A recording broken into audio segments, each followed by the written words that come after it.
Chapter NK 621, Aesthetic of Violence.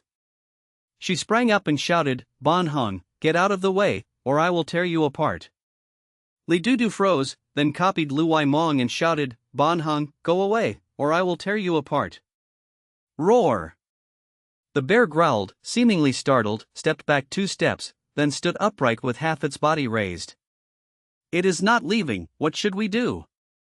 Li Dudu asked in fear. She did not want to shoot a documentary only to die here. "Get out now!" Li Dudu screamed. Lu Wai Mong threw everything she saw into the fire, making the flames blaze higher. Roar! The bear stopped about more than 10 meters away, then slowly moved closer, standing upright again, seemingly wary of the fire. "So Fong, why are you not back yet?" Lu Wai Mong trembled, her voice cracked with tears. "We are about to become food." Whoosh! "I am here, do not cry." So Fong's voice sounded nearby, followed by an arrow flying from behind the bear. So Fong. Lu Wai Mong and Li Dudu were overjoyed, their hearts eased. So Fong appeared behind the bear, less than 20 meters away, a distance where he could not miss. The arrow hit the bear's body, but its thick hide lessened the wound, only making it angrier. Roar! "So Fong, be careful!" Lu Wai Mong shouted in fear. Perfect timing. So Fong drew another arrow, aimed, and released. Whoosh! Roar! The bear howled in pain, its strong limbs charged faster at him. "So Fong, move!" Lu Wai Mong screamed. In the next instant, she nearly fainted, her heart about to burst. So Fong did not retreat. He tossed aside the bow, twisted away from the strike, then slammed a fist into the bear's neck. Roar! The heavy punch toppled the beast despite its thick flesh. Li Dudu and Lu Wai Mong gaped, stunned. Too slow. So Fong murmured, as the bear seemed sluggish to his sharpened vision. Roar! The beast shook its head, rose again, and lunged. Still too slow. So Fong sidestepped, hammered its side with immense force, knocking it down again. Bang! The bear collapsed, and before it could rise, he stomped on it and rained down blows on its head, each punch full force. My God! The humanoid beast is really him. Li Dudu whispered, the camera recording all. In the control room, observers were speechless, staring at the screen. Gulp! Swallowing echoed. "This fight, what kind of monster is this?" Wang Lin exclaimed. Humanoid beast, the description is exact. Hum inside, hearing the director call the rescue team back. Tai Vai Din's fiery spirit vanished, knowing one-on-one he could never win. Phew! No Tin Noyet sighed in relief. It is fine now, but So Fong is far too violent. Violent aesthetics. Tai Vai Din said with rare sentiment. He always exceeds expectations. Ha Min shook his head. This fight, first place is certain. Wang Lin stopped mid-sentence, but all understood. Wrong, 2 people. No Tin Noyet raised 2 fingers. Choosing the right partner is crucial. Wang Lin admitted.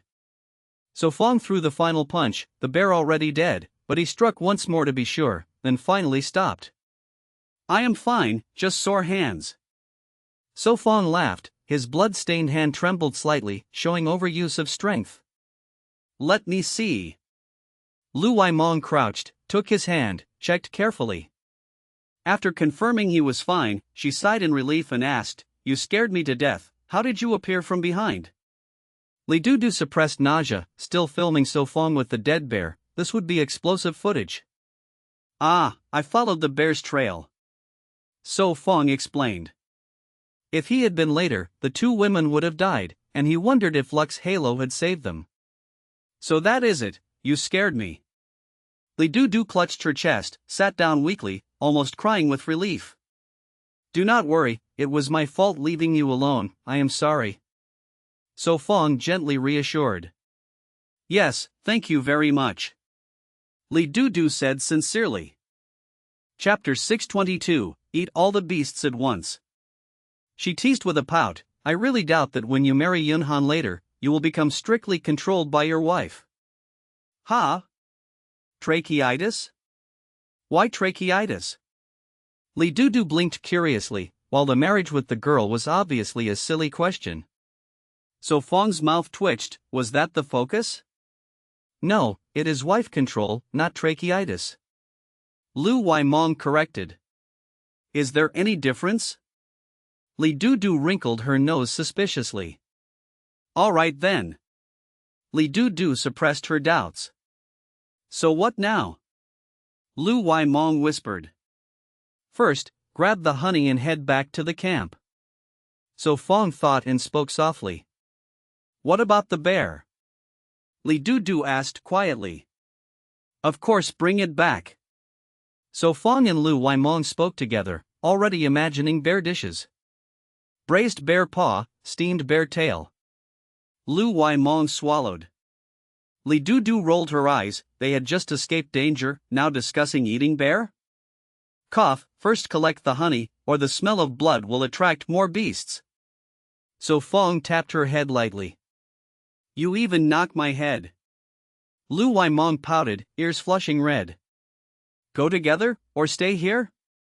So Fong asked with an awkward smile. Of course go, I do not want more danger than wait for you to play hero. Lu Waimong decided. Wait for me. She called, ran ahead, then stopped and said, I will help you hold the camera. Okay. Li Dudu nodded. A few minutes later, the big rockin' hive appeared, bees buzzing like a curtain above. So Fong piled dry grass under the hive. Such a big hive. Li Dudu gasped, quickly filming. NK books. So many bees, if they all swarm. Lu Waimong shuddered. Do not get too close, if I shout run then run, or you will be stung. So Fong warned. Firestone. He said. Here. Lu Waimong threw him the flint. So Fong caught it easily. Soon the grass caught fire, smoke billowed, bees scattered, some stunned and fell. He placed the jar below, cut the hive, stuffed it inside, honey dripping continuously. So fragrant. Lu Waimong inhaled deeply. So Fong said calmly, go back first, or you will be surrounded. Fine, go now. Lu Waimong pulled Li Dudu away. I still want to film. Li Dudu complained. Want to be stung into a pig head or keep filming? Lu Waimong glared. Then I go with you. Li Dudu chuckled. They left, so Fong noticed the drone hovering above. Drip, drip. Honey filled the jar, dripping slowed. Enough. So Fong covered it with leaves, sealed with clay, put out the fire, carried the jar and ran, aura spreading so nobody dared near within 5 meters. Not bad. He grinned, returned to the bear. Back now. Lu Waimong sighed in relief. Here, honey for you. He handed the jar. No problem. She hugged it. So Fong, move the bear? Li Dudu asked. Relax, heavier than this he can carry. Lu Waimong smiled. Of course, hurry back before night. So Fong smiled, the bear weighed about 400 kilograms, 800 jin, still manageable. Unbelievable. Li Dudu exclaimed, watching him carry steadily. Hurry, or I will leave you. Lu Waimong shouted. Coming. Li Dudu chased with the camera. Online, comments poured. Wow, is this real? So Fong wants to solo every beast on land. Why not eat them all at once? Midnight, please subscribe, please support. Chapter 623, It Provoked Me First.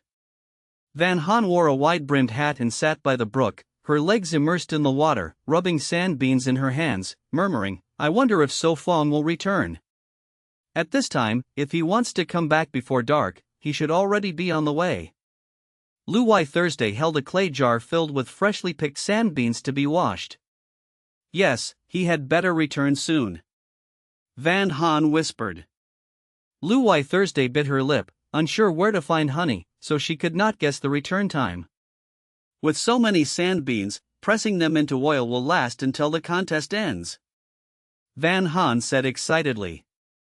Yes, but without an oil press, so Fong will have to make another one. Lu Wai Thursday replied gently. Their old press and shelter had been swept away by the flood. That is simple, so Fong is skilled at such things.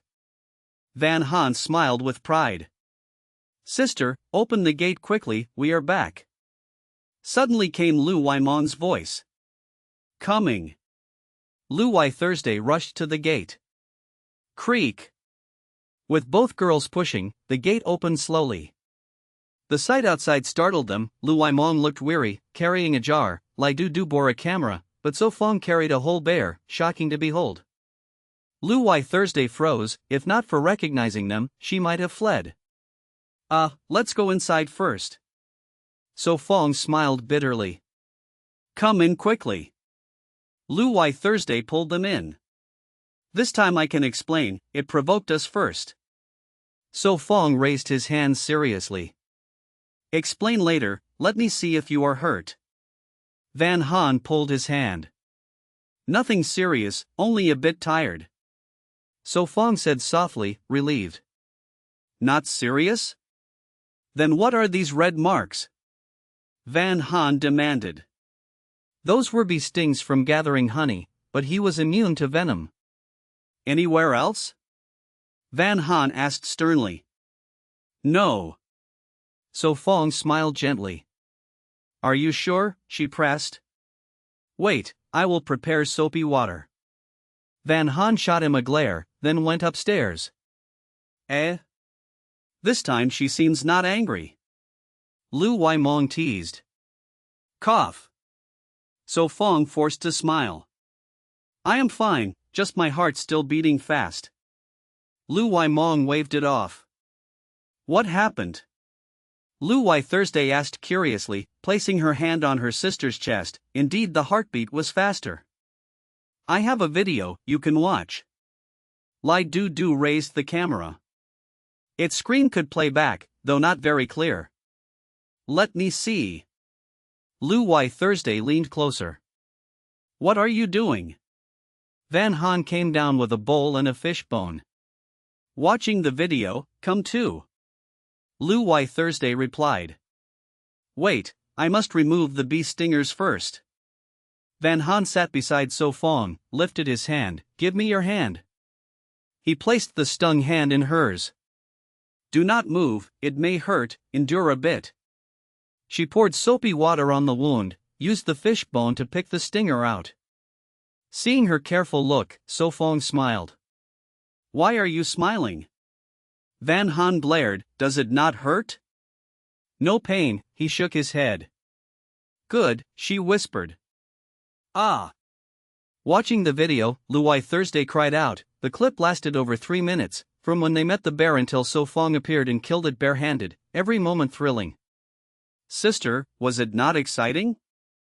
Lu Wai Mong asked innocently. Exciting?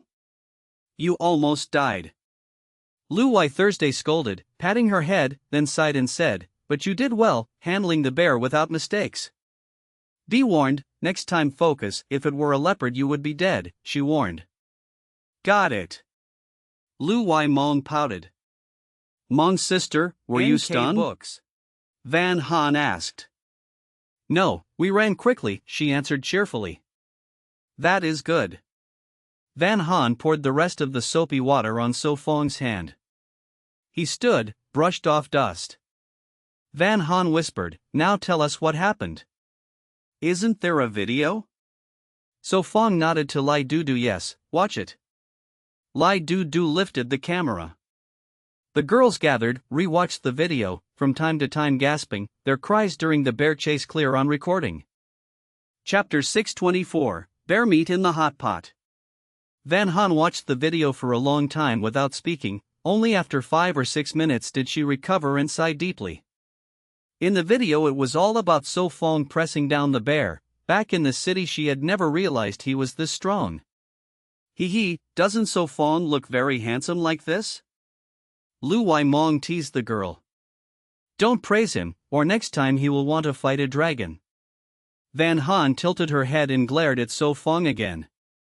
Eh? The corner of So Fong's eye twitched. Alright, no problem. Lu Wai Mong laughed and waved her hand. Sister Thursday, help drag the bear to the stream. Van Han spoke gently. Okay. Lu Wai Thursday grabbed the bear's leg, used all her strength to pull, but it did not move at all. Hoo, why is it so heavy? Van Han gasped and let go. Let me do it. So Fong stepped forward, grabbed the bear's leg and easily dragged it to the stream. She bit her lip, struggling with the army knife. So hard to cut. Thick skin and fat flesh, really hard. Lu Wai Thursday sighed, even the chopping knife struggled, needing full strength. Do you need help? So Fong asked from his chair. Good, hope we finish before night. He smiled bitterly and lay down to enjoy the warm sunset. Time passed. After a while, he felt coldness on his right hand, turning to see Lu Wai Mong carefully cleaning his swollen wound with soapy water. Did I wake you? She whispered. No, just resting my eyes, not sleeping. He shook his head. Good then. She rubbed more firmly. Careful, rub more, and the skin will peel. He smiled bitterly. Then let it be. She wet the towel with soap water and pressed it on his wound. No need, it will heal by tomorrow. He smirked, making a small wound look like a serious injury. It's fine, let me. She hummed and carried the basin away. He looked toward the stream where the girl struggled with the bear's hide. Then he looked at the sky, 30 minutes till dark. He closed his eyes, letting it be training for them. Lu Wai Mong set the basin back, took a shovel and joined the task. Cut here then pull, it should work. The three girls studied together.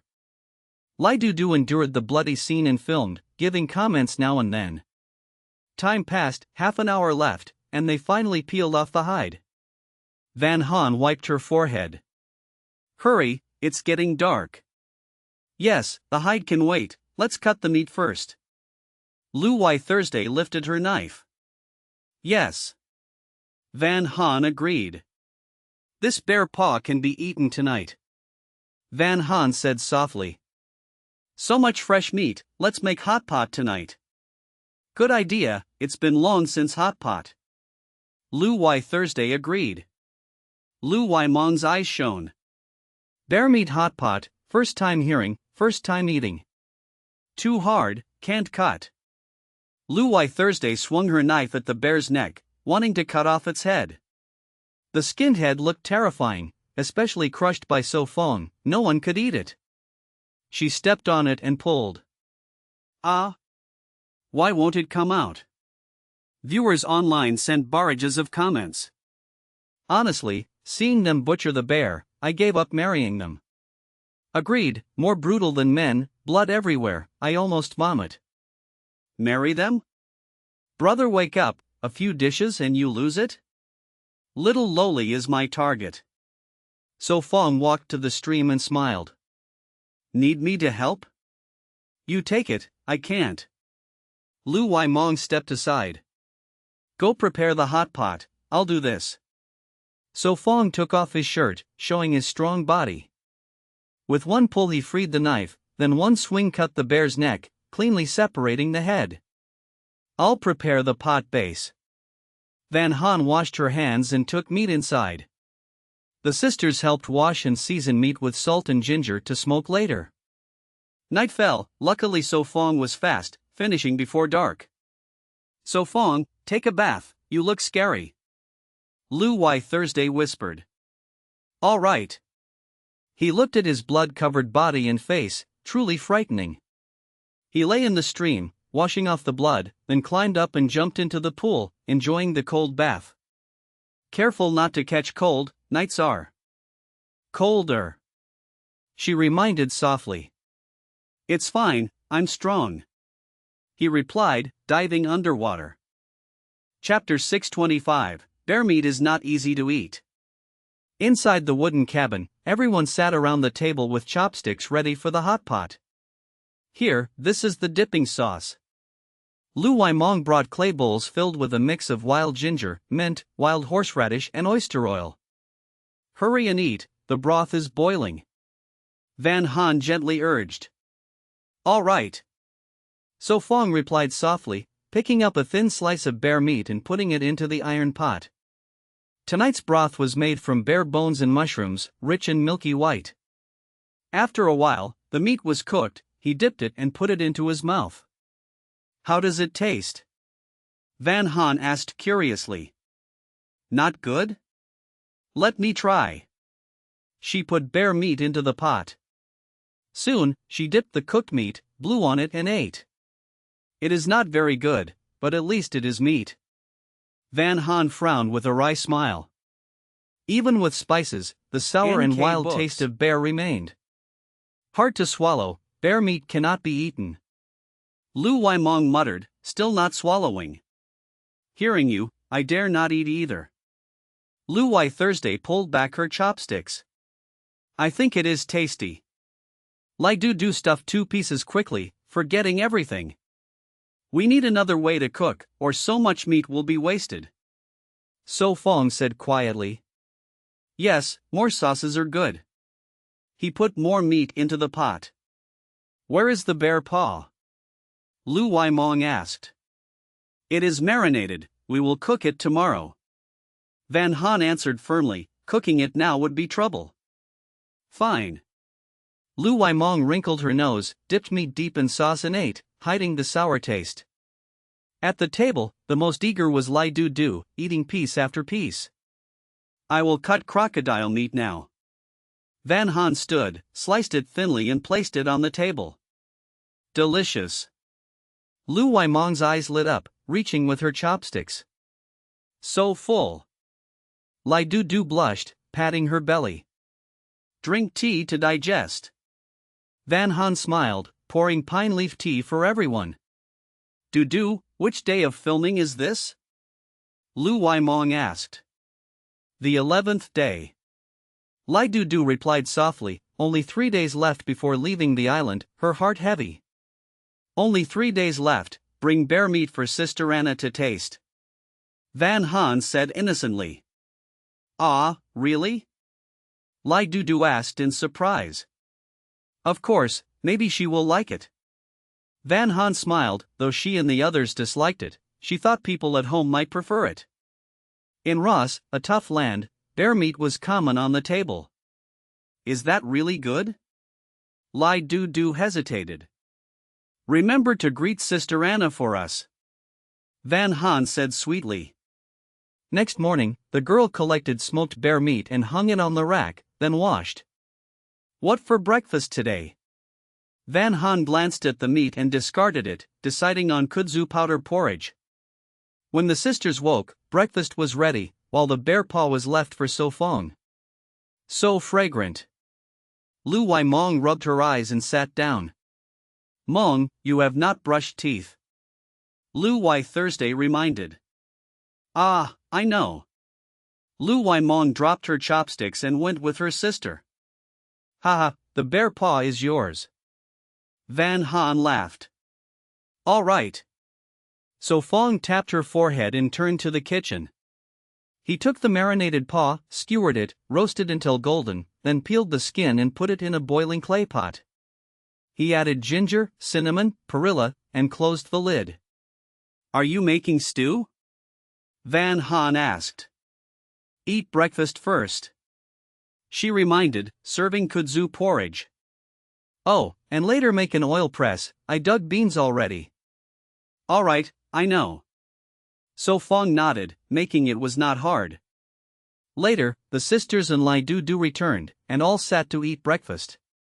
Around 9, after eating, So Fong went to cut wood for an oil press. The girls ground and roasted beans, then pressed oil. Bang bang bang. So Fong soon found wood, dragged it back, and by noon finished the press. Here, the bean residue is done. Van Han placed blocks aside. Chapter 626, Soy milk and oil pressing are different. He inserted the wooden wedge, then used a prepared log to slowly hammer it into the groove. Tick-tack. As Su Feng moved, oil was gradually squeezed out, flowing through the bamboo channel into the ceramic jar. The girl quickly brought a second batch with 6 bean residues, placing them on the other press.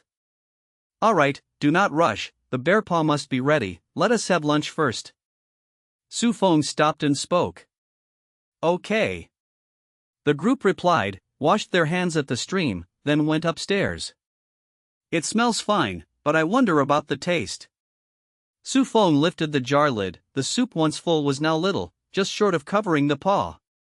He thought, added oyster sauce, boiled on high heat, then placed the jar on the table.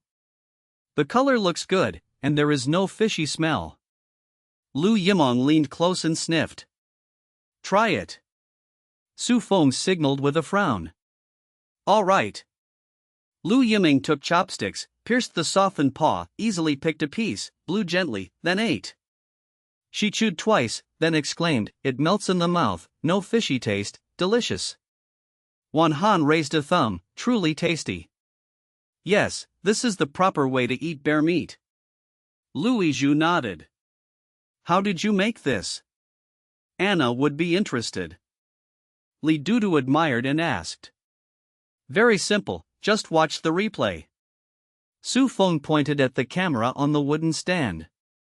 Seems you just need to send her the meat now. Wan Han laughed. Indeed, that may happen. Li Dudu joined laughing. Right, could you send 2 pieces to Sister Xingyue and Sister Whiting? Wan Han remembered and asked. No problem, but I do not know how to reach them. Li Dudu answered at once. Sister Xingyue will find you, right? Wan Han winked at the camera. In the observation room, Wu Xingyue chuckled. This little lowly knows how to behave. She laughed and spoke. Cough, then the good stuff should be shared, right? Ha Min half joked. You want to eat? Wu Xingyue smiled. No. Ha Min twitched. Wang Lin shut his mouth, though curious about the taste, pride was greater. Do not worry, when I follow Su Feng's method, I will cook for you, that is good friendship. Ha Min laughed. Want more? Su Feng asked gently. Yes, but will it make me fat? Wan Han nodded then shook her head. How could a little make you fat? Su Feng smiled. True, there is not much meat, a few pieces each and done. Wan Han agreed. Then later we will cook the hind paw. Su Feng pinched the girl's round cheek, she looked even cuter. Yes, and some kudzu powder too, tonight is settled. Wan Han laughed and nodded. Do you not get tired of kudzu powder? Su Feng sighed. Did I say something wrong? He muttered. With cooperation, all the oil was pressed, the bean dregs reused, nothing wasted. Time passed, soon it was 4 in the afternoon. The Lu sisters carefully carried 3 jars of oil up, placing them hidden. This yield gave 3 jars of oil, enough for 4 after contest, and more than 20 bean cakes as main dish. My hand feels stiff. Lu Yiming shook her hand, grinding all day made it numb. Of course, that only makes soy milk, not oil, the reason I do not know. Lu Yiming shrugged. Take soybeans for example, they contain about 20% oil, 36% protein, 30% carbs. In beans, oil exists as droplets, wrapped by a phospholipid protein membrane, called oil body. This membrane is strongly hydrophilic, droplets link tight, forming a protective layer, not easily broken, so grinding or boiling does not break it, hence only soy milk is made, no oil. But heating reduces viscosity, weakens stability. With pressure the membrane breaks, oil can be pressed out. Understand? Su Feng smiled at the 4 girls. Me too. Louis Zhu nodded. What are you talking about? I do not understand. Lu Yimeng looked silly. What? Lu Yiming asked again, Dudu, did you get it? Yes, I understood. Li Dudu nodded firmly. I. Lu Yimling bit her lip, walked away quietly, still confused. Chapter 627, Dubbing for the Bird. Ah. So Fong rubbed his eyes, then opened them and glanced at the girl lying on his arm. He gently pulled his arm away, could not help but bend down to kiss her forehead, then got up from the bed. He pushed the door open and went downstairs, giving a mental command, "Mark." Ding! The familiar virtual screen flashed before his eyes, showing the glowing words 13 days. Another new day begins. He stretched and looked up at the sky, when a dark shadow entered his sight. Narrowing his eyes, he recognized the shape and whispered with a smirk, "A bald sea eagle?" He walked to the rabbit cage, opened it to release all the rabbits, then quickly slipped into hut number 703, keeping an eye on the outside. The rabbits hopped in the yard, oblivious to the danger above. "I need some defenses, the talons of a raptor are no joke." He muttered softly, glancing at the shed, then pulled strips of bark and wrapped them around his arm. He planned to lure the eagle down with the rabbits, then seize it, a simple but effective plan. Screech! Without hesitation, his leg muscles exploded, his body shot forward like an arrow, while the aura on his forehead burst forth, instantly suppressing the eagle. In a flash, he grabbed its neck and pinned its wings to the ground. Screech! The sea eagle struggled hard but was no match for his strength, pressed firmly beneath him. "Still want to eat my rabbits?" "No chance." He quickly unwrapped the bark from his arm and tied the eagle's talons. "Yes, just in time." He frowned and smiled. "I am coming down now." Van Han turned from the window, then pushed the door open and ran to him. Screech! The sea eagle cried in fury, as if the king of the sky felt humiliated by being struck down. "Still dare to cry?" Van Han panted and slapped it again. Slap! The eagle thrashed in So Fong's grip, but its talons were bound and its wings pinned, no way to escape. "What are you doing?" Li Dudu came out of the tent, hair messy, still sleepy. "A sea eagle? I have never seen one so close." She immediately brightened, stepping forward to examine it. "You are from the bird nation, never been near a bird?" So Fong asked in surprise. "No, I have no interest in birds." She flushed and explained. "All right then." He twitched his lips, the explanation sounded misleading. "What birds are you talking about?" Lu Waimong came down from upstairs, yawning, then glanced and exclaimed, "Ah! Isn't this a sea eagle?" He, So Fong just caught it." Van Han giggled. "It cannot be eaten, I plan to keep it," he said awkwardly. "You want to eat everything?" Lu Wai Thursday quietly came up behind her sister, smacked her on the bottom. "Hit me again, what if it gets flat?" Lu Wai Mong glared and pouted. "For saving fabric for the nation." Lu Wai Thursday retorted coldly. "Disgusting, I will crush you." Lu Wai Mong leapt at her sister. After a while, she sat aside, holding her head pitifully, while her sister remained calm except for messy hair, cheeks faintly red. "So Fong, why keep it, what for?" Li Dudu asked, suppressing a smile. "As a pet." He answered firmly. "As a pet? A sea eagle as a pet?" She was stunned. "Is there a problem?" he asked with a smile. "No, as long as you are happy." She shrugged, remembering he already raised a raccoon cub, so a sea eagle was nothing strange. "What a pity, I wonder how it tastes, maybe better than wild chicken." Lu Wai Mong said regretfully. He was speechless, the girl truly wanted to eat everything. Screech! Ah! Why is its call so weak? Lu Wai Mong tilted her head in surprise. Sounds like a rooster crowing, not like on TV. Could it have a throat problem? Van Han worried, reaching to touch its neck. Be careful, its bite hurts. He warned. Actually, A sea eagle's voice is always like this. Li Du laughed. Then why is it loud on TV? Lu Waimong asked again. Books. Cough, because its real voice is weak, so we added a dubbed sound. That cry actually comes from a red-tailed shrike. Li Du explained awkwardly. The red-tailed shrike was different, not protected, widely distributed. The four were dumbfounded, amazed that they dubbed a bird's cry. So whimsical. He commented with a wry smile. I think so too. Li Du mocked. Chapter 628, A Big Bunch of Pig's Feet. How can that be? Even our rabbit endures hunger. Yen Han said seriously. At most we can catch mice for it to eat. Yes, feeding it mice is enough, then release it to find food on its own. So Fong took a deep breath and replied. So Fong, do you plan to tame it?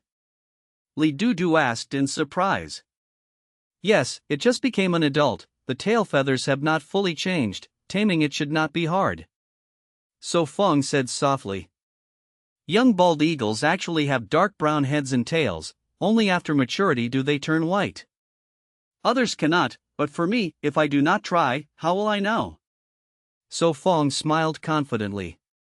Without the system gift it would be impossible, but with taming knowledge, it is like turning on a hack, making the impossible possible. Yes. So Fong stroked the eagle's head, causing it to protest loudly. First I must tie you up. He found a rope, tied its wings, bound its claws and beak to prevent escape.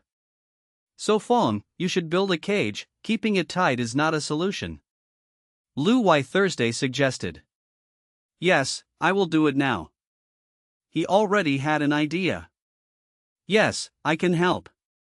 Lu Waimong raised her hand excitedly.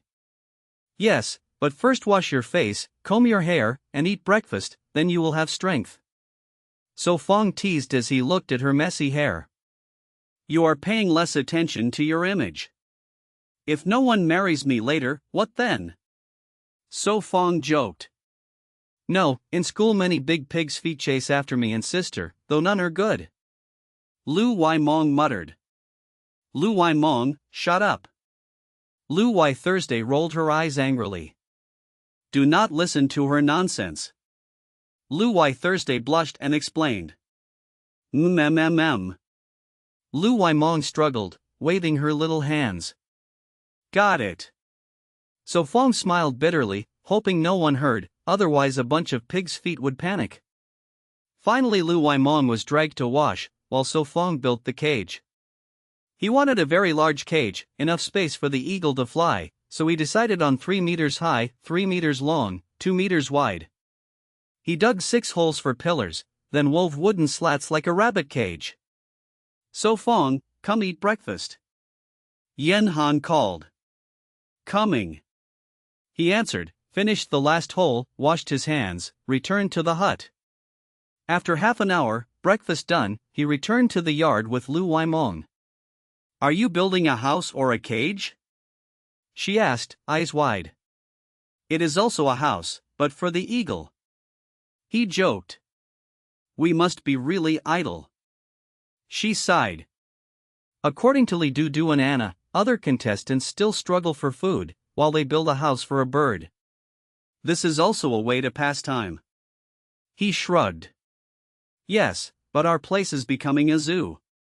She looked around, rabbits, fawn, maucho, godan, wild chicken, and now eagle.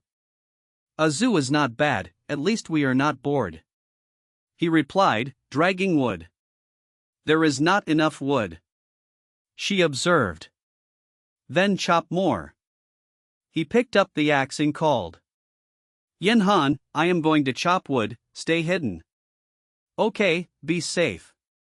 She answered loudly. Got it. He waved. Sister, I will go too. Lu Waimong followed. Be careful, do not leave So Fong. Lu Wai Thursday reminded. Wait for me. Li Du carried the camera and followed. It has not been quiet 2 days, now out again. Yen Han muttered. At least this time only wood cutting. Lu Wai Thursday sighed. Then she also went to the garden with a shovel. The Indian canna plants were taller than girls. Keep the leaves, we can make paper, Yen Han said. She cut the stems, leaving short stubs. Lu Wai Thursday dug the roots, the soil here was better. Ah, this one is big. Yen Han looked at the large tuber, bigger than last time. Chapter 629, Breadfruit Tree. So Fong, where are we going to chop wood? Lu Wai Mong pushed away the branch in front and asked. Hurry, there is a big thicket ahead, perfect for making bird cages. So Fong answered without turning. This time they went more than 10 minutes away from the camp, where straight shrubs grew taller than a person, with stems as thick as a wrist, perfect for cages. Get to work, before dark we must finish the cage. So Fong smiled, took a deep breath, then swung the axe into the nearest trunk. Lai Dudu hesitated. She did not film this, since cutting too many bushes might upset viewers, even in a survival show. She stood still, not knowing what to do. Helping was not possible. Then she decided to walk around. Take it easy, do not go too far. So Fong warned with a glance. The sound of chopping guided her steps. She went until she could no longer hear, then turned back a few steps until the chopping was clear again. Look carefully around, maybe find something useful, Lai Dudu muttered and raised her camera. She unconsciously followed the lens forward, wanting to capture more things. Ah! What is that? She exclaimed. On the screen appeared a fruit tree with broad leaves, bearing green fruits the size of a palm, from afar like grapefruits. She hesitated but went closer, finding many trees the same. Now she saw clearly, the fruits looked like small jackfruits or large green lychees. Better bring it back for So Fong, she whispered, carefully retracing her steps. She held out the fruit and asked eagerly, So Fong, do you know this fruit? Let me see. He took it, frowned and said, This looks like breadfruit, tell me how the tree looks. The tree is not tall, but the leaves are huge, Lai Dudu described. Yes, that must be breadfruit. So Fong smiled happily. Where is it? Show me. This way. She pointed, then asked curiously, Breadfruit?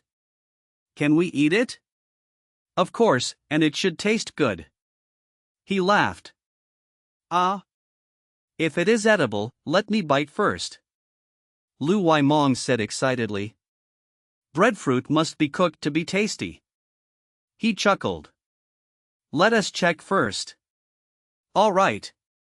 She followed shyly. After 7 or 8 minutes, they reached the spot. A grove of breadfruit stood before them. Yes, it is breadfruit.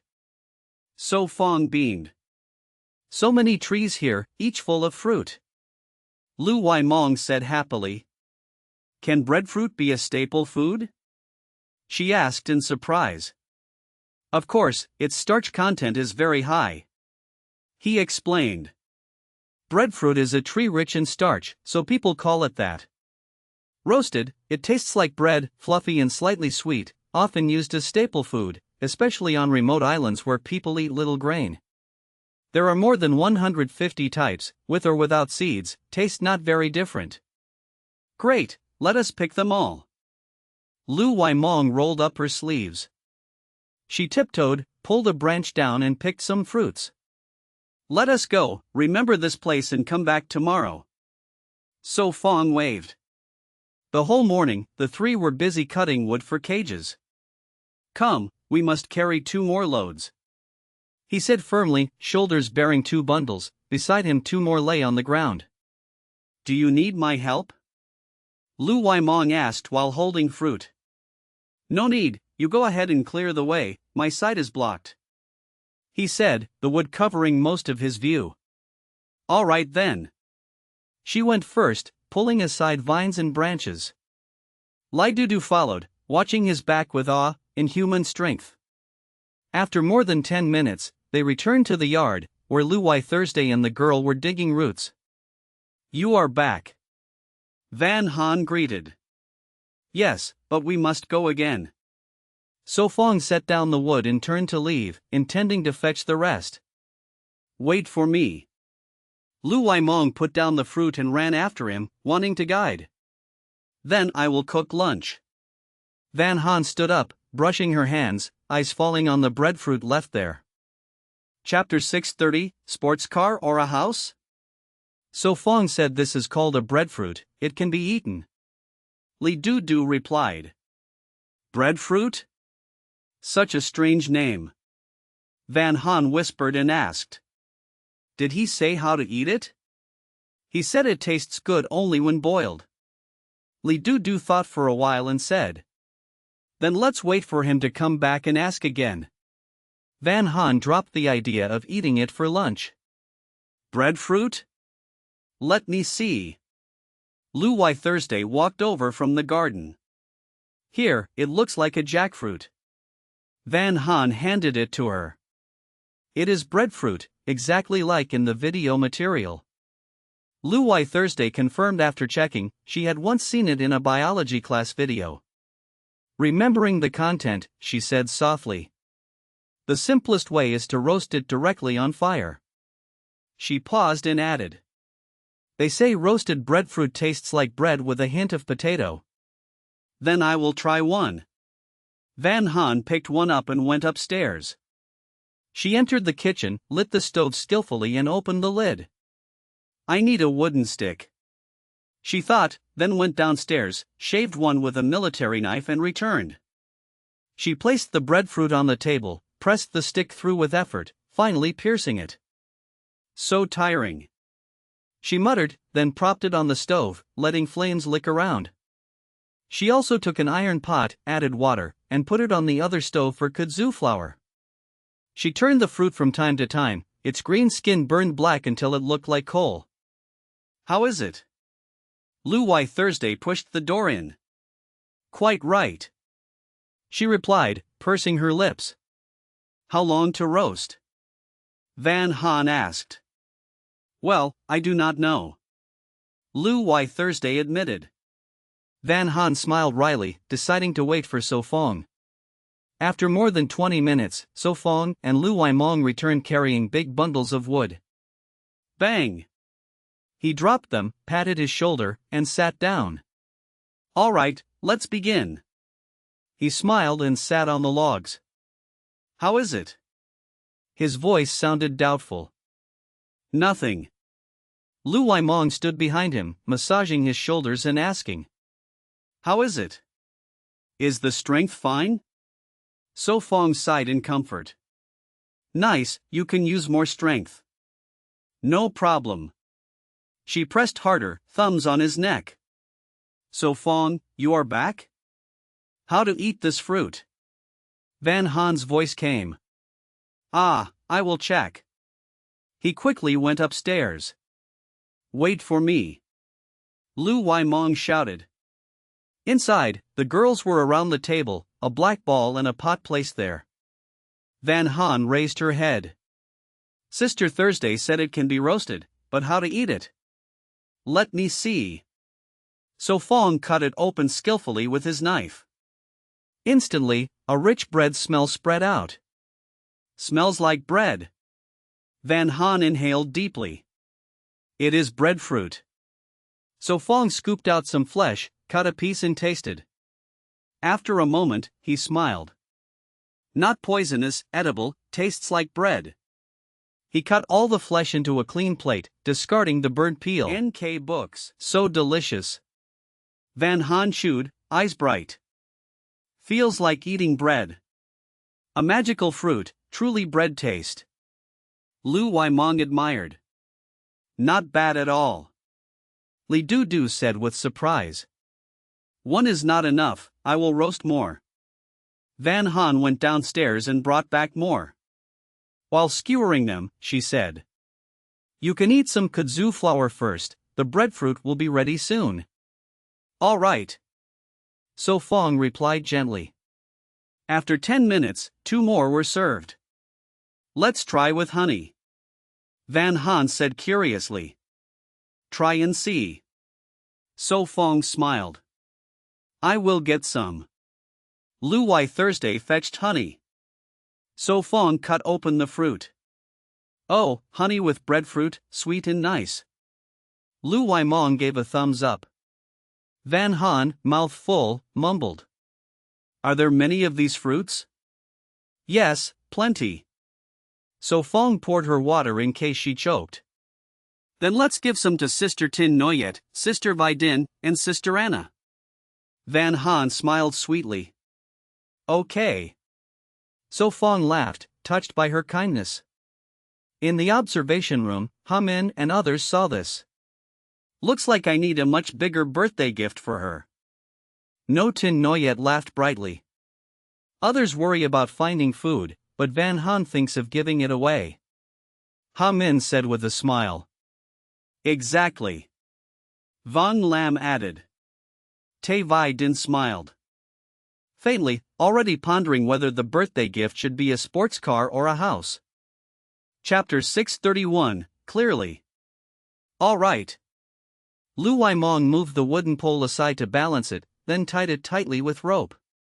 After lunch, the two quickly started building the birdcage, trying to finish before nightfall. Time was pressing.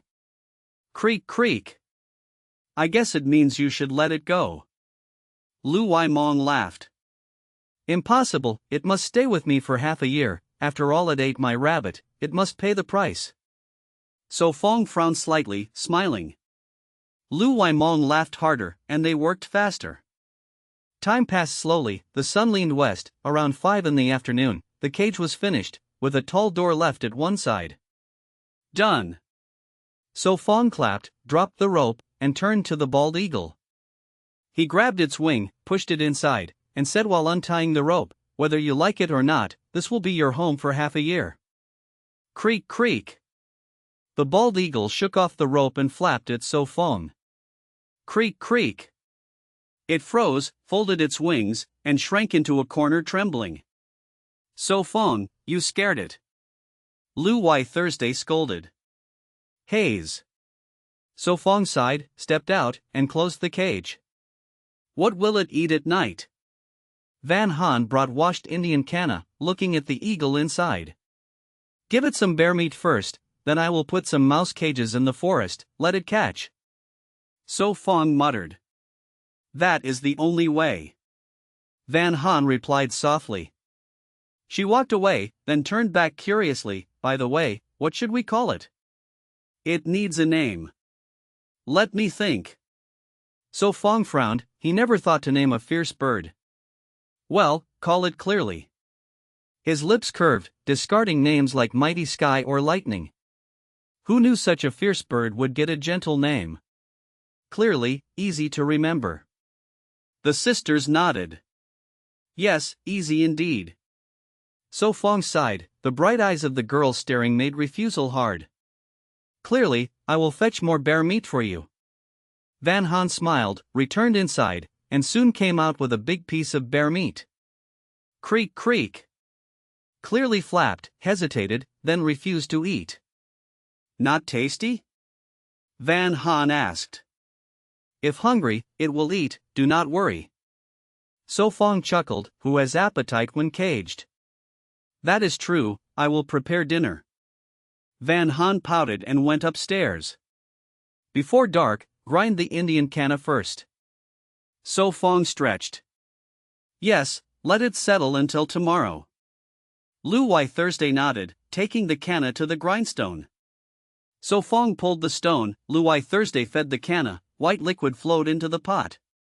Indeed, the grindstone makes it easier. Lu Wai Mong sighed. She remembered the first time, it cost much strength, now it was easy. With the grindstone, by night they had finished, filling 4 or 5 jars, enough to settle into a full jar of flour. Are you done? Dinner is ready. Van Han came with a torch. Just finished. So Fong cleaned the stone. Eh? The bear meat is gone? Van Han checked the cage but saw nothing. It must be eaten. Lai Du guessed. Yes, look at it. So Fong smiled, the bird hid with belly less empty. I thought it was tough, turns out cowardly. Lu Mong teased. Then go inside and be tough with it? Lu Thursday mocked. No need. Lu Mong refused. Alright, eat before cold. Van Han said cheerfully, leading back inside. Dinner was rich, with fruit bread, kudzu paste, wild salad, and a pot of bear stew. Tell me, if Kaudan returns, will it be scared by Clearly? Lu Mong asked eagerly. It runs outside daily, whether back or not, no difference. Van Han pouted, wanting to grind all nuts for Kaudan to cry. Then, Kaudan lost favor. So Fong teased, giving meat to the girl. Yes, Mao Caw is more obedient. Van Han pouted. Where does it keep running? Lu Mong wondered.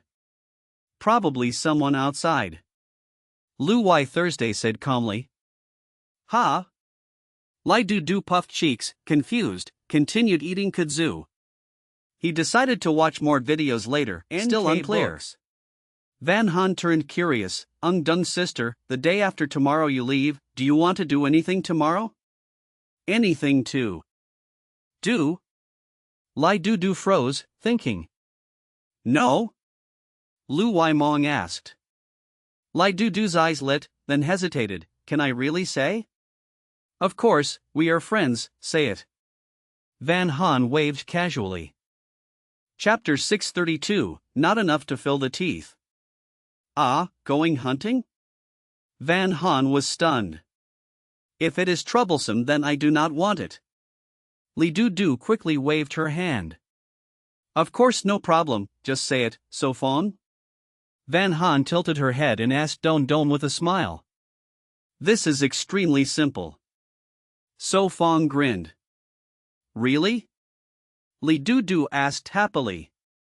So Fong smiled, naturally. Tomorrow I will take you, the prey will be yours, consider it a farewell gift. How can I accept that? Li Du hurriedly refused. If you hunt it yourself, we cannot finish it anyway, right? So Fong shrugged. Yes, that makes sense. Li Du smiled bitterly, thinking of the rigid rule about odd 7.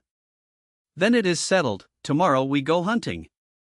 Van Han concluded. He, then I will not be polite. Van Han laughed sweetly. Dinner ended in cheerful talk, everyone full and drinking hot tea. After resting a while, So Fong used the old trap and spent more than 2 hours to make 3 more. So Fong, are these traps enough? Van Han propped her chin and asked, clearly so big, even if each catches a rat it will not be enough. Yes, not enough, let it be for now, tomorrow I will make more. So Fong put some bean dregs inside, then carried 4 traps to place in the grass outside the fence. I will hold the torch. Van Han quickly stood up, lit the torch and went ahead. Be careful. Lu Mong reminded. Yes. The two went down, So Fong opened the gate, felt no danger, and boldly stepped out. Place it here? Van Han waved the torch. Yes, there should be many rats. So Fong nodded toward the left bushes. Okay. Next. He carefully moved on, put one here. The other 3 traps were placed around the camp, not inside the forest. Bang. The gate closed again. Back inside, the Lu sisters were playing chess. Li Du stood watching clueless. So Fong, come save me. Lu Mong pleaded. No, you must rely on yourself. Lu Thursday glared. Then let me have a move ahead? Lu Mong pouted. Lu Thursday covered her face, finally lost. The young girl laughed and joined happily. Squeak. Noisy so early. So Fong helplessly opened his eyes and got up. He went down to the bird cage, saw Ro Rang flapping uneasily. Quiet, do not disturb them, I will check the traps. So Fong glared, Ro Rang calmed. He smiled, good. He checked the traps, one had a bigger rat than before, 2 others also caught rats. Squeak. 3 rats, barely enough for breakfast. So Fong carried them back. Li Du came out smiling. So Fong, good morning. Good morning. So Fong shook the cage. Rats? Do not come near me. Li Du shrank back. You are afraid of rats too? So Fong asked. All women fear rats. Li Du declared. Van Han and Wai Mong are not afraid. So Fong smiled oddly. Li Du was speechless. Early morning, what are you doing? Lu Wai Thursday came down. Seeing the rats, she stiffened, turned, and went back. Bang. The door closed. So Fong grinned. See, someone is afraid. Li Du looked smug. All right, once they are gone. So Fong brought the rats to Ro Rang. Squeak. Ro Rang lowered its head. Seems hungry, here. So Fong threw a rat in. Squeak. Ro Rang bit and tore it quickly. Fast eater, have another. So Fong brightened, tossing a second. Squeak. Ro Rang devoured it. Still not enough to fill the teeth. Li Du approached only after the 3 rats were gone. Later give it bare meat. So Fong sighed, seeing it still unsatisfied.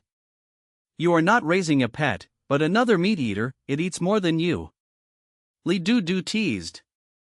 Believe it or not, in future hunts it will help me find prey. So Fong said calmly. Chapter 633, Freshwater Grouper. Suo Fong smiled and turned upstairs without explaining further. Back in the wooden house, he placed some bean dregs into the rat trap again, this time planning to set it by the bush on the opposite side.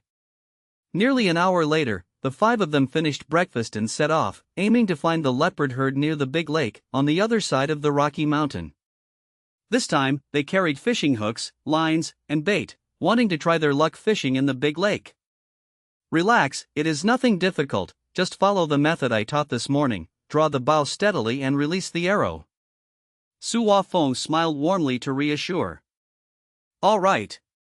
Li Du nodded, but her heart was tense. She whispered, I only practiced archery for half an hour, can I shoot accurately?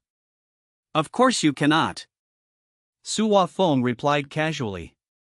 Li Du's lips twitched, she gave a bitter smile. Was this supposed to be comforting? Do not worry, I will help you. Suo Fong said with confidence. I understand. Li Du felt calmer, thinking she would know once they found prey. Suo Fong, should we take a detour? Van Han asked softly. The journey continued smoothly. More than an hour later they approached the big lake. Wait here, I will go ahead and check. Suo Fong gestured for them to stop. Be careful. Van Han reminded gently. Okay. Van Han responded crisply. They stopped not far from the lake. Suo Fong walked forward for about 5 minutes. The lake reflected the sunlight brightly. Luck was not good today, there was no leopard herd by the lake, only some large birds playing in the water before flying away. Someone will be disappointed. Suo Fong smirked and turned back. 5 minutes later, he returned. Suo Fong, how is it? Did you find anything? Van Han quickly asked. Bad luck today, no herd by the lake. Suo Fong answered calmly. Really? Should we look elsewhere? Van Han glanced gently at Li Du. No need, fishing is fine too. Li Du waved, feeling uneasy inside. Then let us fish here first, maybe Siberian deer will come later. Lu Yimeng smiled. That is possible. Suo Fong chuckled. Then let us go. Soon the lake appeared before their eyes, calm and still. This place is beautiful, and the water is clear. Li Du breathed deeply in admiration. Let us fish here, see who can catch more. Van Han suggested excitedly. You will probably lose badly. Suo Fong teased. Of course, you cannot join. Louis Meng said seriously, you always win, this time be the referee. He, I think Sister Meng is right. Van Han laughed, looking at Suafeng with a shy face. Suafeng smiled bitterly, he could only be referee. He prepared the fishing tools, using bone hooks, baited with bean dregs and bear meat. The first fish will definitely be mine. Louis Meng said confidently, using bear meat as bait, hoping for a big catch. I will not lose.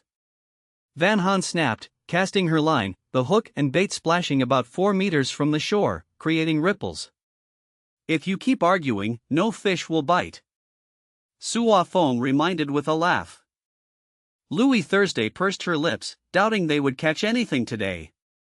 The girls quieted down, holding their rods, eyes fixed on the floating bobber. Suafeng watched, then scanned around carefully, mindful of possible danger, as wild beasts still roamed here. It is biting, it is biting. Louis Meng said nervously as the float bobbed. Do not rush, wait a little. Suafeng reminded, judging from the float it was a big fish. All right, listening to you. Louis Meng held steady. A moment later, Suafeng shouted, now, pull it up. Van Han hurried closer, admiring, so big, is this a freshwater fish? Yes, a freshwater grouper. Suafeng nodded, though puzzled why such a fish was on the island. Freshwater grouper usually measured 18 to 25 centimeters, they could live in freshwater or brackish water under 10% salinity. Their meat was delicious, nutritious, good as food or ornamental fish. Is this really a grouper? Can we eat it? Louis Meng poked the fish curiously. Of course, the taste should be good. Suafeng nodded. Then tonight we eat fish.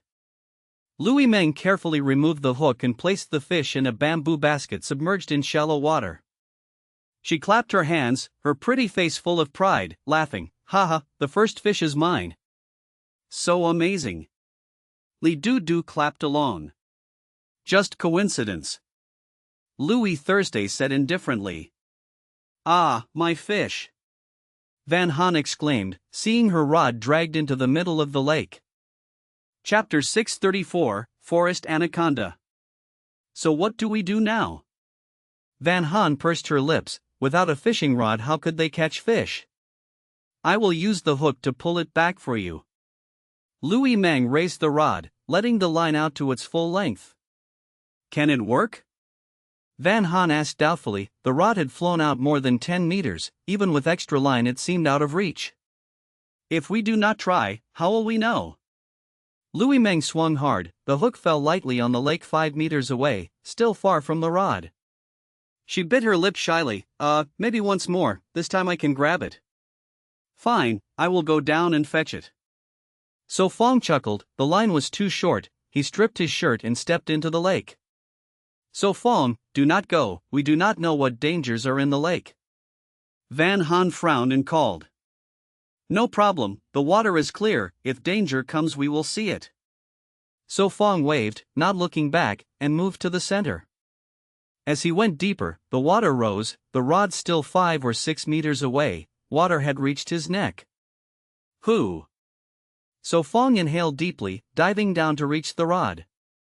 Suddenly a dark shadow caught his eye, to see it clearly he swam closer.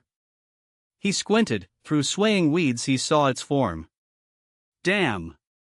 Danger flared behind his head, he cursed silently, turned, and kicked hard, racing for shore, leaving the rod. Splash splash! What happened to So Fong? Louis Meng squinted from the bank. I do not know, why leave the rod? Louis Zhu frowned. Could it be a real man-eating mermaid? Van Han panicked, rolling her pants ready to enter.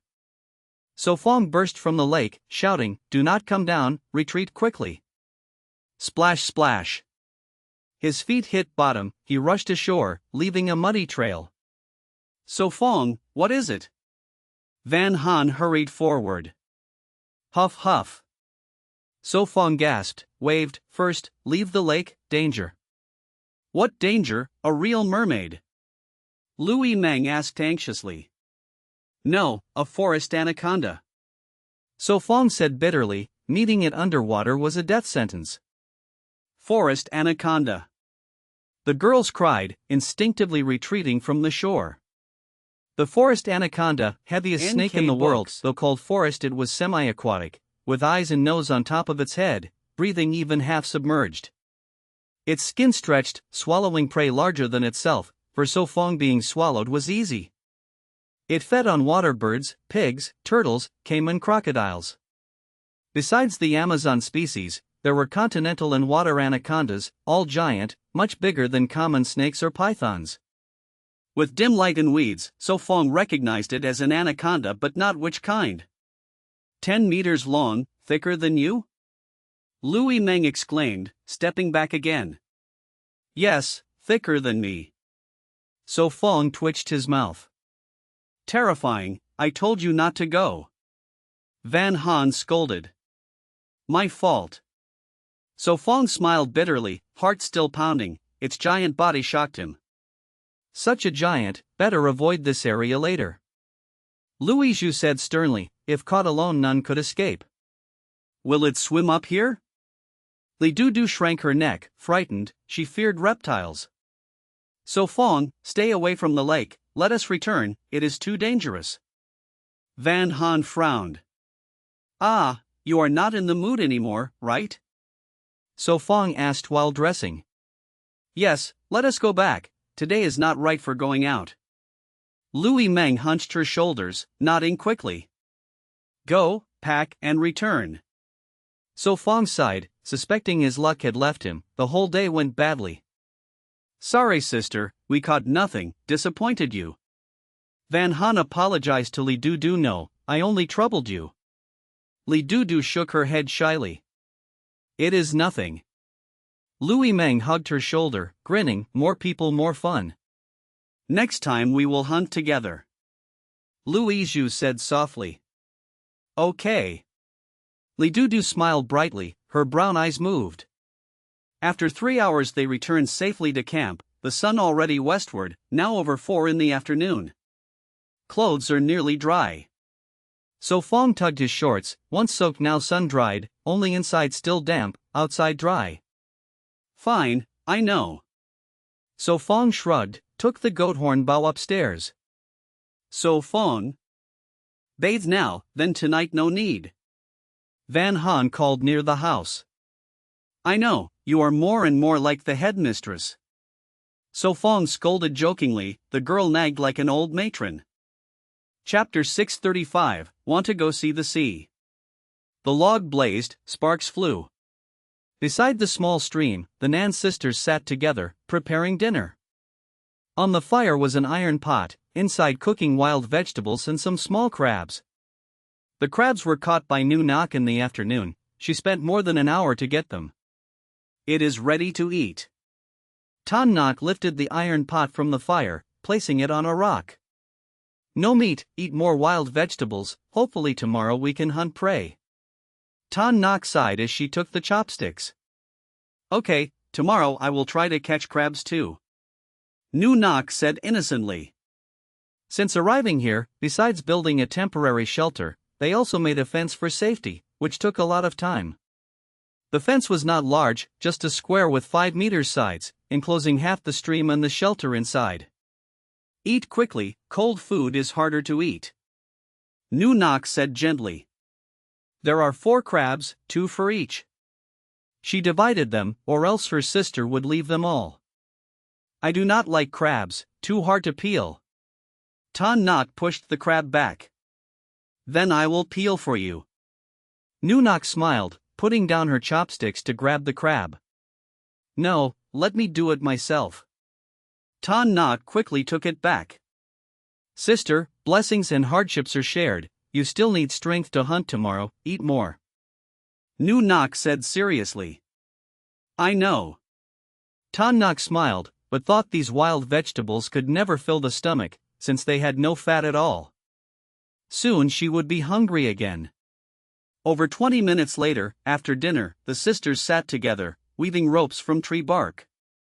The current shelter was temporary, when they hunted prey later, they must build a more solid and comfortable place, which would need many ropes. Sister, how far is the sea from here? Nunak suddenly asked. From the mountaintop, it looks like 2 or 3 days' walk. Tan Nak thought. Do you want to go to the sea? A little, I have never been to the sea. Nunak said with longing, remembering they were sent directly into the mountains when they first came to Xianyu Island. If there is a chance, I will take you to see the sea. Tan Nak looked east, where the sea was closest. Okay. Nunak smiled sweetly. Early the next morning. Creak creak. Van Han was awakened. She rubbed her messy hair, got up, took a wooden comb and went downstairs. She stepped on the wooden bridge across the stream, opened the back door, checked for safety, then walked to the bushes. Where did So Fong put the mousetraps? Van Han searched, knowing they were in the bushes, but not exactly where. After a while she found 4 traps, 2 were empty, the bait gone, but not triggered. Strange, no reason. Van Han frowned, whispering. She looked down and saw small footprints, clearly not of mice, but like cat or dog. Better let So Fong check. Van Han said softly. She returned to the yard. Dudu was awake, washing at the stream. Good morning. Van Han greeted with a smile. Good morning. Dudu smiled back. Van Han went to the bird cage, threw in 2 mice, making Dudu embarrassed. Creak creak. After eating, the bird still protested. Do not hurry, I will bring meat later. Van Han coaxed. She went upstairs, soon came down with a big bear meat piece, and threw it inside. What are you doing, sister? Van Han turned, saw Dudu removing the tent cloth. Ah, so today is the day, time flies. Van Han smiled, hugging Dudu. Yes. Dudu sighed. When do you leave? Van Han asked. The helicopter should come at noon, still a few hours. Dudu said. Then let us have dumplings for breakfast, I will prepare now. Van Han ran upstairs. Waimong yawned, wore grass shoes, scratched her messy short hair, asked, Van Han, making noodle soup? No, dumplings. Van Han replied. Then I will wash my hands and help. Waimong went downstairs, minutes later returned, refreshed, tidied, and helped cut mushrooms and chop meat. Bang bang. So Fong frowned and woke up, disturbed by the chopping sound. The breadfruit from last time was finished, now they had to pick more. Okay. Let us go. So Fong became more awake. I will go too. Why Thursday got up, curious to see the breadfruit tree. Okay, prepare quickly, when we come back we can eat dumplings. So Fong stretched, grabbed washing items, and went down. 10 minutes later, the 2 carried bamboo baskets with 2 sacks inside, ready to leave. So Fong, where are you going early? Dudu asked curiously. To pick breadfruit. So Fong answered without turning, opening the gate with Why Thursday and leaving. Chapter 636, Leaving Once Again. Maybe it is a different kind of species. So Fong guessed. The 2 left the camp, spending more than 20 minutes walking into the breadfruit grove. Yes. Lu Why Thursday nodded. I will climb up and pick, you stand below to catch, then we can finish quickly and eat dumplings.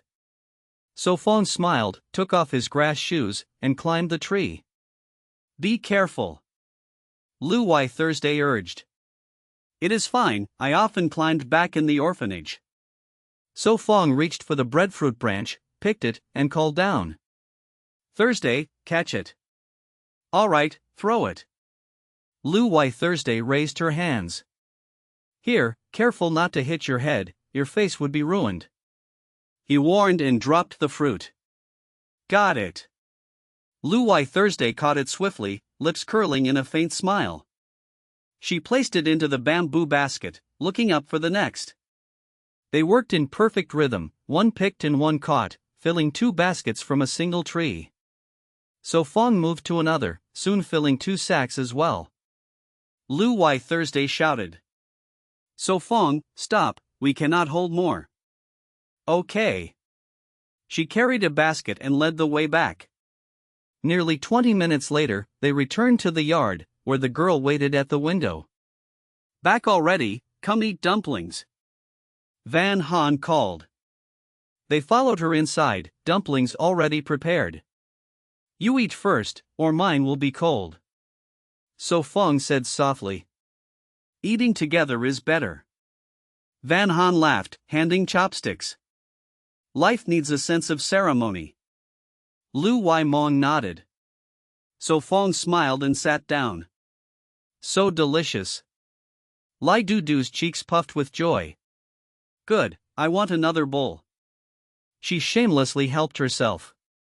Right, So Fong, this morning when I went to the rat trap. Van Han recalled and recounted. I see, we will check later. So Fong agreed. Over 20 minutes later, after breakfast he went outside, to the bush where the trap was set, and soon found the small footprints. These tracks, a fox. He studied and concluded.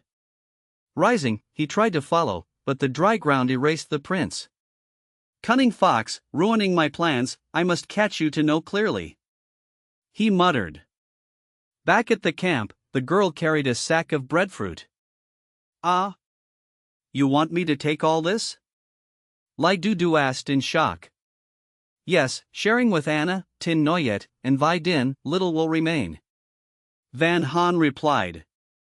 I doubt a helicopter can carry so much. Lai Dudu sighed. It can, one person is missing this time. Van Han stuck out her tongue. She ran upstairs muttering. Also take some bear meat and crocodile meat. That feels impolite. Lai Dudu said uneasily. No problem, when we return to the city they can treat us. Lu Wai Mong teased, hugging her. Of course, I will host. Lai Dudu said earnestly. Naturally, and we will make you pay well. Lu Wai Mong playfully threatened. Meaning you want me to spend more. Lai Dudu explained. Wanting me to bleed more? Her face stiffened, sounding scary. Oh, not that. Lu Wai Mong smiled awkwardly. I understand. Lai Dudu exhaled, marveling at the depth of language. Good, this is enough. Van Han placed the sack aside. Are your things ready? Lu Wai Thursday asked. Yes, all in my waterproof bag, tent, and leftover cans too. Lai Dudu patted it. Indeed, more than half the cans were uneaten, since she often shared meals with them. Time passed, the sound of a helicopter came. Thump thump thump. A black dot neared, soon descending into the yard. Miss Lai Dudu, I am here to fetch you. A man in work clothes walked over. Please help carry my things up. Lai Dudu asked politely. No problem. He marveled at the sacks but carried them up. Friends, I leave now, see you after you win. She stepped carefully onto the helicopter. Goodbye. They waved. Good luck. She called, the door closing. Thump thump thump. The helicopter rose and left within 10 minutes. Goodbye. Van Han still waved until it was only a dot on the horizon. Next time will be half a year later. So Fong sighed. Yes. The Lu sisters sighed deeply. Chapter 637, The Green Apple. Xia Yinhan, what are you doing? Lu Waimang called gently, sitting down beside the young girl. Nothing, it is too hot, I am just fanning with my hand. Yunhan fanned herself as she spoke. Boom! It is really hot, I miss the air conditioner at home. Lu Waimang swung her legs, splashing water. Better to go swimming. Yunhan leaned back, slid into the cool spring water inside. Staying in the water is more comfortable. Splash! Lu Waimeng jumped in too, water spraying everywhere. So Fong, you should also come down to cool off. Yinhan shouted toward the wooden house. All right. The answer came from inside. Soon, he and Luai Thursday came down in cloth shorts and jumped in, first splashing water on their faces. What were you doing up there? Yunhan asked curiously. Playing chess to kill time. So Fong smiled. Too much leisure makes it boring. Yunhan pouted. On Huin Noyet Island, besides finding food, people must think of ways to make life more lively, otherwise boredom and loneliness will hurt the mind. Many survival lovers give up after less than half a month. But I want to go out a bit, maybe find something new. So Fong said. You really want to go? Yunhan tilted her head. Yes, tomorrow I plan to go farther.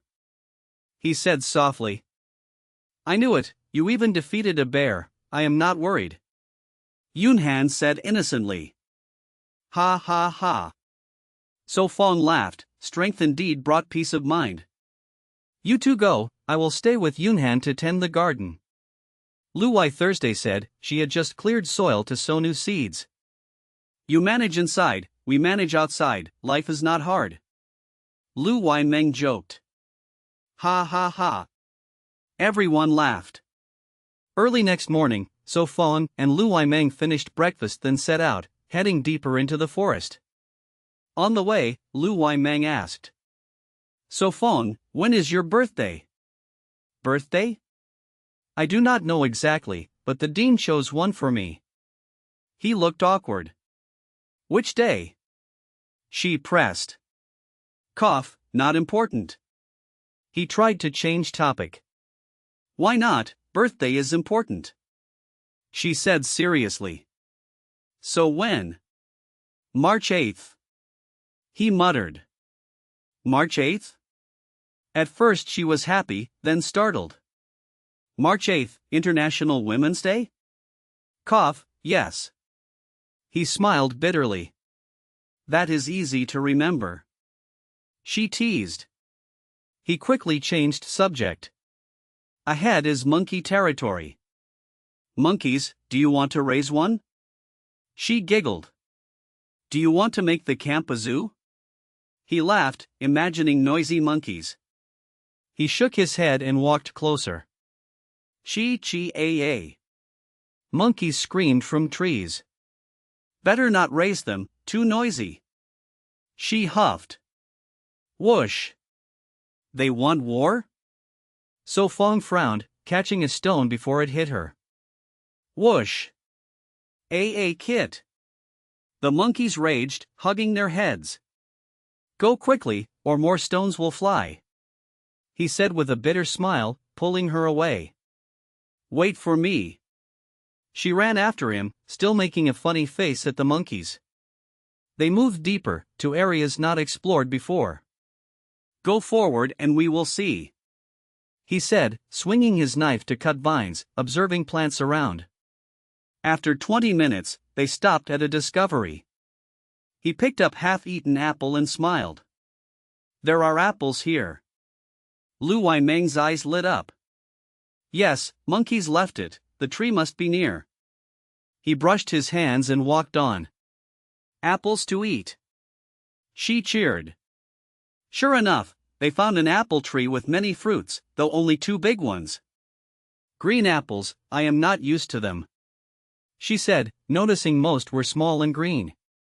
No, just a different variety, they are naturally green. He explained. Green apples are sour, good for beauty. Actually red, yellow and green are the same kind, just different types. Green apples? Already ripe in February? She asked. This is Huin Noyet Island, bloom and fruiting change. He said, taking a green apple, wiping it and biting. Chapter 638, Magnetite. So Fong bit into a green apple, then frowned as his face stiffened. How is it? Luai Meng asked curiously. So sour. So Fong grimaced, lips twisting as he suddenly found the apple in his hand unappealing. Let me try. Luai Meng took the apple, bit a small piece from the other side, and before chewing twice her little face scrunched up. Peh peh peh. She spat it out, wrinkling her nose in disgust. This is way too sour, how can anyone eat it? Well, maybe because it is wild, green apples are sour by nature. So Fong guessed. So should we still pick them? Lu Waimong drank from her bamboo tube to soothe her mouth, then continued. Too sour, no one can eat them. After some handling they are edible. Green apples have high vitamin content and are very good for health. So Fong explained. Green apples, though sour, are rich in vitamins, minerals, fiber, and sap. They not only strengthen the stomach and spleen but also prevent diarrhea and aid those with intestinal issues. They also protect the liver, detoxify, help against depression, strengthen teeth and bones, and prevent gum bleeding. Lu Waimong pouted at the apple in her hand. Sounds good, but I cannot swallow it. Also, green apples help with weight loss. So Fong tossed one in his palm. Lu Waimong bit a large chunk, chewing with a twisted face. It is not that sour, tastes good actually. Compared to other fruits, green apples contain little fat, almost no protein, and their organic acids help disperse fat and prevent obesity. They also detoxify and whiten teeth and skin. Watching you, I have learned a lot. I should buy green apples later. Better hurry, prices will rise soon. Not really sour? So Fong laughed. Of course not. She lifted her chin and he tapped her forehead with a grin. Good, then pick them all, or monkeys will eat them. She rolled her eyes, tossed away the seed, and prepared to climb the tree. Do not worry, monkeys do not like them. He pointed at a half-eaten apple on the ground, proof enough. We can pick later, let us look ahead, it is still early. He looked up, the sun was near noon. All right. She nodded. They walked on, the sun blazing harder. Eat more green apples and your skin will glow. He teased. You told me to wear a hat, I refused. In the forest, white hats snag on branches. She glared. He only smiled, leading the way under shade. She smiled faintly, her steps lighter. After half an hour, the path opened into a bare field, with weeds and scattered stones, leading to a boulder-filled area. So Fong, what are those shining things? She squinted and pointed. Where? He followed her gaze. Magnetite? Magnetite? What is it? She asked curiously. He picked a fist-sized stone and laughed. Indeed, magnetite, unexpected to find here. What use does it have? You will know later, for now collect more. Always so secretive. She huffed but searched anyway. If we gather enough, I think you will like it. He grinned. Hope so. She replied. Soon she found a larger piece. Seems plenty here. He dug carefully with his hatchet, exposing more magnetite and filling half the basket. So Fong, quick, come here, so many pieces everywhere. She called from the rocks. Everywhere? He rushed over. Once there, he was stunned. A vast stretch of land, covering acres, glittered with magnetite. Chapter 639, Making Ice. That is enough, it could last for years. So Fong gave Lu Waimong a thumbs up and laughed gleefully.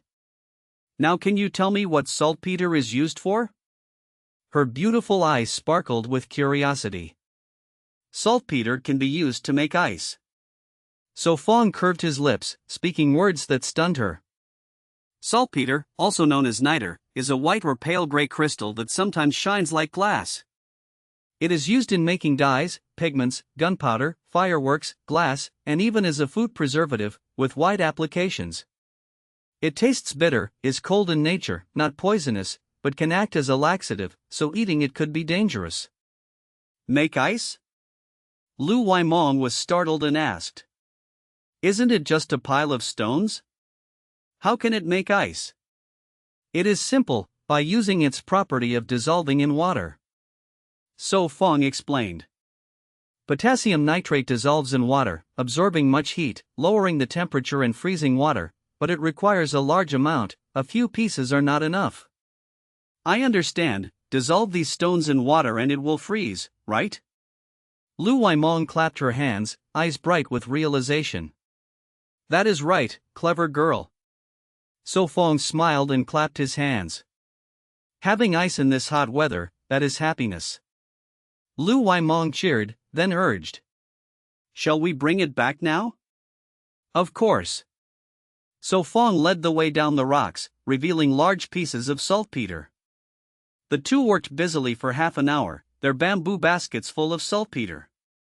That is enough for today, when it is used up we will dig more.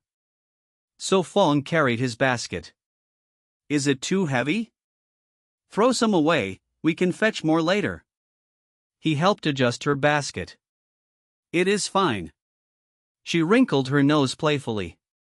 Ah, I almost forgot, we still need to pick apples. She felt much lighter. Their return was faster, the path was easier, the sun less harsh. After 20 minutes they reached the apple tree. In 10 minutes they picked about 10 green apples, leaving the rest for later as there was no space left. The sky darkened, but they returned safely before night fell. Van Han peeked from the window and called gently. You worked hard, wash your hands, dinner will be ready soon.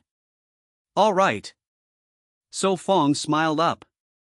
So Fong, why did you carry stones back? Lu Wai Thursday came down hearing the noise. Sister, these are saltpeter, not common stones. Lu Wai Mong quickly said. Do you know what they can do? Saltpeter? So Fong, do you plan to make explosives or ice? Lu Wai Thursday frowned in surprise. Sister, you know about saltpeter too? Lu Wai Mong was shocked. If you listened in class you would know. Lu Wai Thursday glared. Did school teach this? Lu Wai Mong asked, clearly inattentive in lessons. So what do you plan to do with it? Where did you find it? Lu Wai Thursday asked curiously. Of course to make ice, I do not need explosives.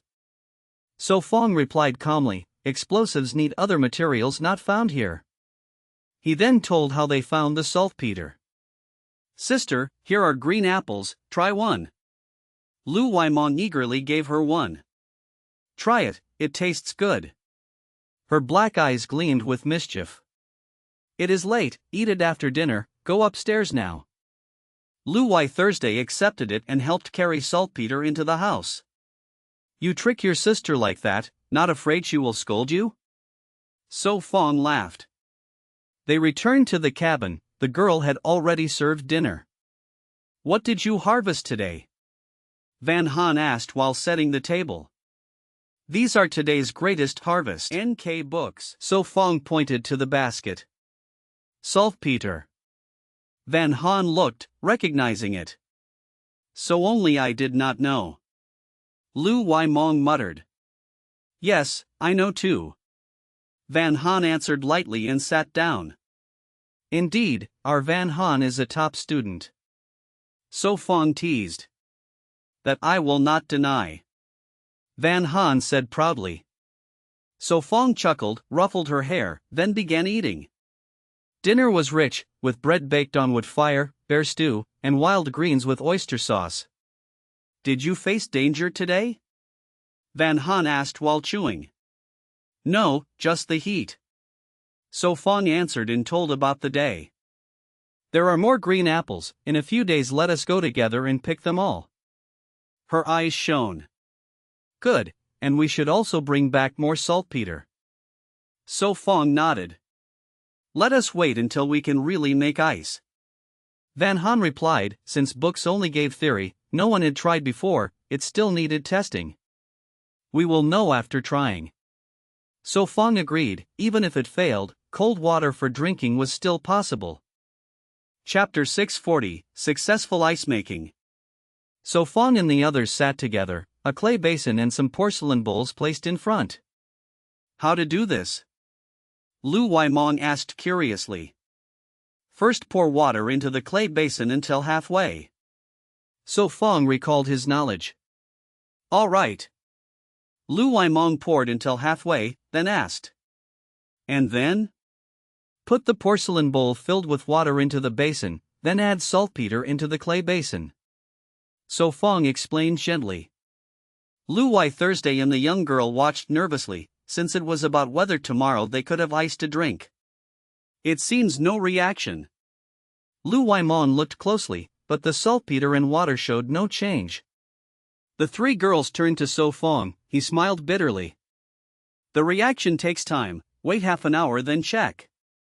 Fine.